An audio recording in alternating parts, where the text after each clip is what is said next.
सौभाग्यशाली तोता। बहुत समय पहले की बात है। एक छोटे से गांव के पास एक सुंदर जंगल था। उस जंगल में तरह तरह के पक्षी और जानवर रहते थे। उन्हीं पक्षियों में एक अनोखा तोता भी रहता था, जिसका नाम चिरकू था। चिरकू को लोग सौभाग्यशाली तोता के नाम से जानते थे, क्योंकि जहां भी वह जाता, वहां कोई न कोई चमत्कार हो जाता या किसी की किस्मत बदल जाती। गांव के लोग मानते थे कि अगर चिरकू उनके घर आ जाए तो उनके जीवन में सुख और समृद्धि आ जाती है। चिरकू हमेशा खुश रहता और अपनी मधुर आवाज में गाने गाता। लोग उसे फल और अनाज खिलाते और उसकी भलाई की कामना करते थे। चिरकू भी गांव के लोगों से बहुत प्यार करता था और जहां भी जाता, खुशियां बांटता। एक दिन गांव में एक गरीब किसान, जिसका नाम रघु था, बहुत परेशान था। उसकी फसलें बर्बाद हो गई थीं और उसके पास खाने को भी कुछ नहीं था। वह दिन-रात मेहनत करता, लेकिन किस्मत उसका साथ नहीं दे रही थी।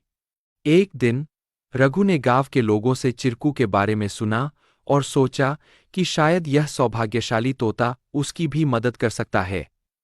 रघु ने तय किया कि वह चिरकू से मिलकर अपनी किस्मत बदलने की विनती करेगा। अगले दिन वह जंगल की ओर चल पड़ा और चिरकू को खोजने लगा। बहुत ढूंढने के बाद उसे चिरकू एक पेड़ की डाल पर बैठे हुए मिला। रघु ने बड़े ही आदर के साथ कहा। चिरकू ने रघु की बातें ध्यान से सुनी और उसकी आंखों में दया उमड़ आई। चिरकू ने अपनी चोंच में एक छोटी सी चमकती हुई पत्ती उठाई और रघु को देते हुए कहा, यह जादुई पत्ती है। इसे अपनी जेब में रख लो और जब तुम अपने खेत में काम करने जाओ तो यह पत्ती तुम्हारी किस्मत बदल देगी।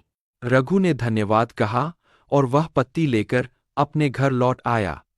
अगले दिन वह अपने खेत में काम करने के लिए गया।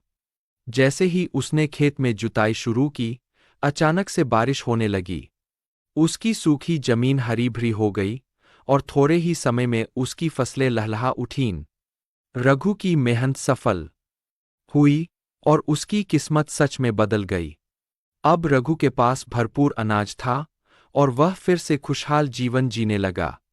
उसने गांव के लोगों को चिरकू की बुद्धिमानी और उसके द्वारा दी गई जादुई पत्ती के बारे में बताया।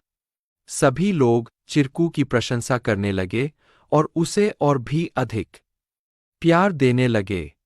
लेकिन चिरकू ने रघु को एक बात कही थी। याद रखना, यह पत्ती सिर्फ तुम्हारी मेहनत का साथ देगी। अगर तुम मेहनत करना छोड़ दोगे तो यह भी अपना जादू खो देगी। रघु ने चिरकू की बात समझ ली और कड़ी मेहनत जारी रखी। धीरे धीरे उसकी स्थिति पहले से बहुत बेहतर हो गई। वह गांव के सबसे सफल किसानों में से एक बन गया, लेकिन उसने कभी यह नहीं भूला कि उसकी सफलता में चिरकू और उसकी मेहनत का कितना बड़ा हाथ था। कहानी से सीख। इस कहानी से हमें यह सीख मिलती है कि किस्मत भी उन्हीं का साथ देती है जो खुद मेहनत करते हैं। सौभाग्य और अवसर तभी काम आते हैं जब हम अपने प्रयासों से उन्हें सही दिशा देते हैं। Please like, share and subscribe our channel to learn more.